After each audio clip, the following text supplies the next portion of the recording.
कांडी केजरी दिल्ली में बर्बाद होने के बाद एकदम बेचैनी में है कि कैसे पंजाब को बर्बाद कर दिया जाए। जिस कांडी केजरी ने दिल्ली में इस 100 करोड़ किसानों के लिए जहर उगला था कि इसको बैठाया जाना चाहिए, इसको दामाद की तरह ट्रीट करना चाहिए, उन किसानों के ऊपर पंजाब में बुलडोजर चला रहा है। और आज इनको आखिर समय में उन्होंने मारा है, 200 लोगों को गिरफ्तार किया है। और वहां पर बुलडोजर जो इन्होंने पूरा अड्डा बना रखा था, हरियाणा चुनाव के पहले से अड्डा बनाए बैठे थे। कल और परसों उन्होंने ये आतंक का एक तरह से प्रचार करना शुरू करी है, आतंक का भय फैलाना शुरू किया है और उस पर पंजाब की पुलिस पूरी तरह खामोश है। कांडी केजरी दिल्ली में बर्बाद होने के बाद एकदम बेचैनी में है कि कैसे पंजाब को बर्बाद कर दिया जाए। पंजाब की बर्बादी, पंजाब को बचाना एक बड़ा लक्ष्य हो गया हुआ है। एक बड़े एजेंडे के तहत बॉर्डर राज्य को क्यों कांडी केजरी ने टारगेट किया था, अब धीरे धीरे यह भी समझ में आ रहा है। अमृतपाल से एनएसए हटाना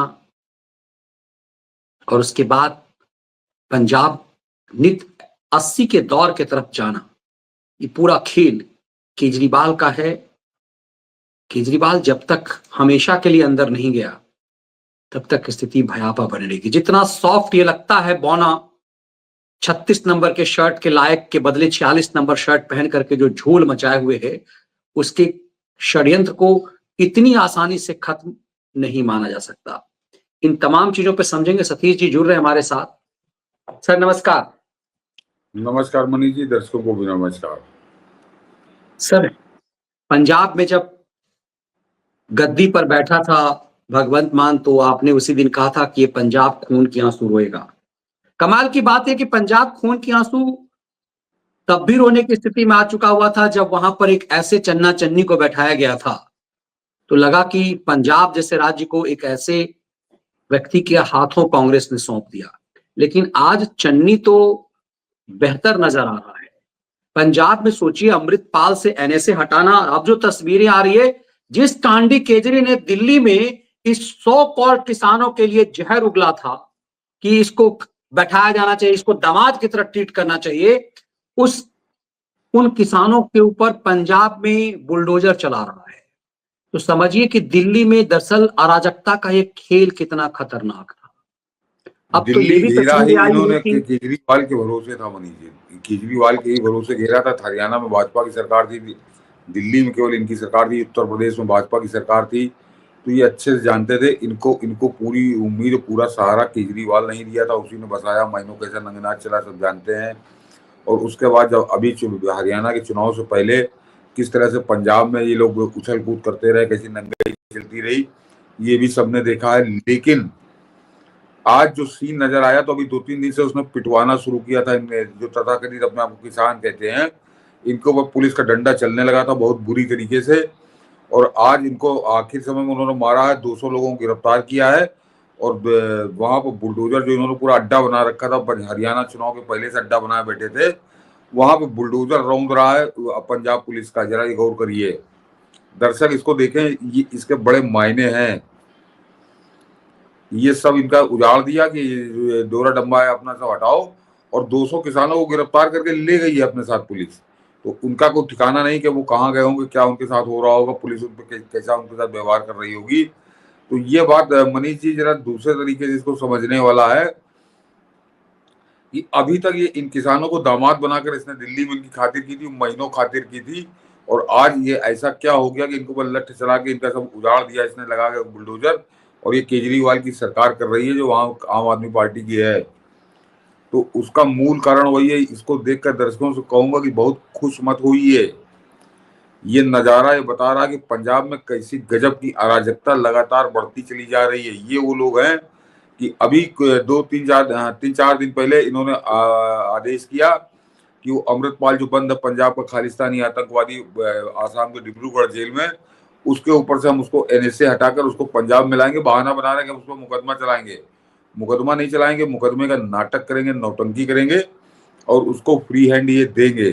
दूसरी तरफ ये जो किसान जिनको ये अपना बताते थे, उनको ऊपर लठ चलाने लगे। तो मुझको मनीष जी लगता यह है कि शायद अमृतपाल वाला जो नौटंकी थी, उससे लोगों का ध्यान हटाने के लिए, कि ये पता ना चले लोगों को कि अमृतपाल को हम उनके साथ कोई पक्षपात कर रहे हैं, तो इधर उसने थोड़ी वाहवाही बटोरने के लिए इन गुंडों पे चला दिया। और इसके अलावा कल या परसों जो है एक घटनाक्रम और हुआ, वो सबसे खतरनाक है, और वो बता रहा है कि आम आदमी पार्टी पंजाब में सरकार कैसी चला रही है। पंजाब में हिमाचल प्रदेश की जो बसें जाती हैं उन सबको रोक रोक कर उन्होंने भिंडरावाले जो आतंकवादी था, जो पुलिस एनकाउंटर में मारा गया था, उस भिंडरावाले का बाकायदे लगाया पोस्टर, और साथ में ये चेतावनी देकर लगाया कि हिमाचल की कोई भी बस पंजाब में हम तब घुसने देंगे जब उस पर उसके बोनट पे भिंडरावाले का पोस्टर लगा होगा। ये कह के उन्होंने लगाकर कल और परसों उन्होंने ये आतंक का एक तरह से प्रचार करना शुरू करिए, आतंक का भय फैलाना शुरू किया है, और उस पर पंजाब की पुलिस पूरी तरह खामोश है।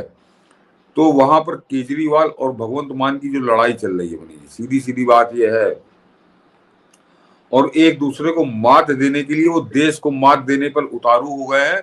और पंजाब के जो पूरे घटनाक्रम है, किस घटना का किससे क्या सामने होगा, कोई आप तार ही नहीं जोड़ सकते। पूरी तरह से पंजाब बड़ी तेजी के साथ अराजकता की तरफ भाग रहा है, और वो अराजकता महंगी पड़ेगी। ये दोनों, एक वो जोकर और दूसरे ये धूर्त, जो ये बड़ा लंबा साजिश वाला है। और मुझको मनीष जी ये भी लगता है कि शायद भगवंत मान ने इसको, क्योंकि ये सब इसी के पाले हुए थे केजरी के, कि भगवंत मान ने इनके ऊपर अटैक करके केजरी को कमजोर करने की कोशिश की है। लेकिन वो जो अमृतपाल आ रहा, वो किसका आदमी है, वो केजरी से सेट है या भगवंत मान से सेट है, ये आने वाला समय बताएगा। लेकिन कुल मिलाकर जो तस्वीर बन रही है पंजाब की, वो बड़ी खतरनाक बन रही है, और उसको देखकर बहुत खुश मत होइएगा कि इसने बुलडोजर चलवा दिया। बुलडोजर चलवाने के पीछे इनकी मजबूरी है कह लीजिए, या आपस की लड़ाई का इनका इस पे स्कोर करना चाहते हैं। लेकिन जो हारेगा वो और ज्यादा खतरनाक होगा, और खतरनाक क्या होगा, वो केवल देश के लिए खतरनाक होगा। बिल्कुल, ये और ज्यादा क्लियर हो जाता है कि जब हम वो तस्वीर अभी दिखा रहे थे कि बुलडोजर चल रहा था, वहां तो बुलडोजर चल रहा था, लेकिन कांडी केजरी दिल्ली में जब किसान बैठे थे तो क्या कह रहा था, एक घंटे के अंदर आपके लिए मैं भिजवाता हूं दिल्ली से। 1 घंटे के अंदर हमने जनरेटर भिजवा दिए, बिजली का इंतजाम कर दिया, टॉयलेट का इंतजाम कर दिया, पानी का इंतजाम कर दिया, सारा इंतजाम कर दिया। और मुझे बड़ी खुशी है कि आज भी किसान आंदोलन 4 महीने के बाद जिंदा है। मैंने सभी को बोला है कि वो पूरी तरह से उनके खाने के लिए, उनके मेडिकल के लिए, उनको जिस तरह की भी पानी का, टॉयलेट का जो भी ज़रूरत है उनको पूरा करें। इस मौके पे, आज गुरु पर्व के मौके पे, मैं सभी दिल्ली वासियों से भी अपील करता हूं कि हमारे बॉर्डर के ऊपर जो किसान आए हुए हैं, आपकी जो भी आपसे बन पड़ता है, आप उनकी पूरी तरह से सेवा कीजिए।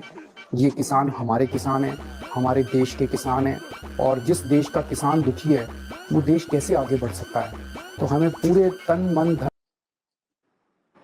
ये दोगलापन और कमीनापन का तो हद ही है। इससे ज्यादा दोगलापन, इससे ज्यादा कमीनापन क्या हो सकता है? क्या हो सकता है? ये जो कुछ बवाल है किसान आंदोलन नाम का, इसमें वो यहाँ के उत्तर प्रदेश वाला डकैत, वो ठगेंद्र यादव, दुनिया भर के ये सब खिलाड़ी थे जिनको रोल दिया गया था। मेन इसका डायरेक्टर कह लीजिए, प्रोड्यूसर कह लीजिए, इस पूरी नौटंकी का केजरीवाल ही था।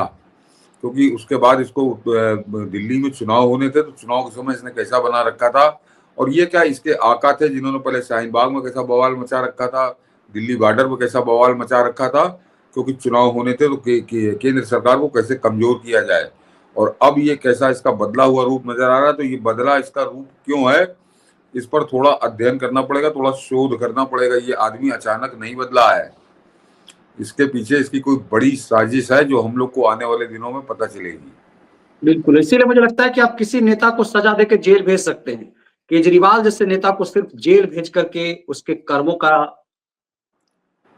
सजा बहुत बहुत बौना है। केजरीवाल जैसे लोगों का ये दोगलापन साफ किस तरह से दिख रहा है कि दिल्ली में देखिए क्या कर रहा था और पंजाब में क्या खुले, और इसका मतलब साफ है पंजाब में ही मनीष जी दोगलापन कर रहा था। अभी तक 1 हफ्ता पहले तक ये इन लोगों की पूरी खातिरदारी कर रहा था। अगर दर्शकों को याद हो, जिस समय हरियाणा चुनाव चल रहा था, उसके बाद हम लोगों ने जब भी बात की तो मैं हमेशा कहता था कि हरियाणा की पुलिस तो बड़े बॉर्डर पर मुस्तैद है। ये वहां से पत्थरबाजी कर रहे हैं, यहाँ से आंसू गैस के गोले चल रहे हैं। कई बार इनकी हरियाणा पुलिस से झड़प हुई, लेकिन पंजाब पुलिस क्या कर रही? पंजाब पुलिस इनके ऊपर एक्शन क्यों नहीं कर रही, जबकि अदालत के भी फैसले आ चुके थे। लेकिन अचानक एकदम से जागी है पंजाब पुलिस, तो इसके पीछे कोई बड़ा कारण है, ये अभी जरा समझ में आएगा। बिल्कुल, ये इसलिए भी क्योंकि देखिए पंजाब में जब ये किसान बैठे थे हरियाणा में, महीनों हरियाणा में घुसने के लिए, हरियाणा में घुसने नहीं दिया गया। उस समय यदि हरियाणा में कांग्रेस की सरकार बन जाती तो फिर आसानी से ये हरियाणा में घुसते, फिर दिल्ली महाराजा की स्थिति लाते। तो इसीलिए क्यों दिल्ली जरूरी था इन राष्ट्र विरोधियों से मुक्ति के लिए, आप इस कांडी गैंग के खेल से बेहतर समझ में आ रहा है।